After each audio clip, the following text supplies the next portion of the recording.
மேகம் ஜாடையில ஏத்திவிடும் தாகம் என்கிற மோகம்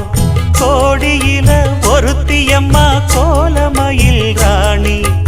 ஆடி வரும் பூங்கலசம் அழகிருக்கும் மேனி தேர் நடந்து தெருவில் வரும் ஊர்வலமா ஊருலகில் அவளை போல பேர் வருமா நல்ல பளிங்கு போல சிரிக்கும் மனச பறிக்கும் பவள விரிப்பு விளங்கிடாத இனிப்பு விவரம் புரிஞ்சிடாத துடிப்பு சந்திர ஜோதி வந்தது போல சுந்தர தேவி ஜொலிப்பு கலைவாணியோ ராணியோ அவள்தான் யாரோ சிலை மேனியோ தேவியோ எதுதான் பேரோ